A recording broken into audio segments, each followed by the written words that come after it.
This is a gear cube. Despite what it looks like, it's fairly easy to solve. You start by solving the corners.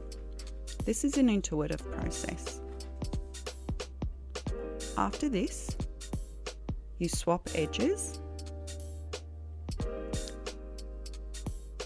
This is one of 2 algorithms you need to learn, and it's an easy one.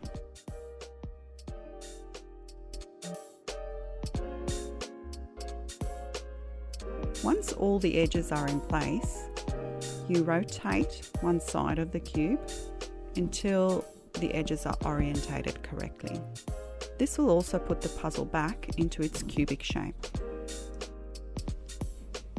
You may run into this special case where 8 edges are all in the correct position but flipped.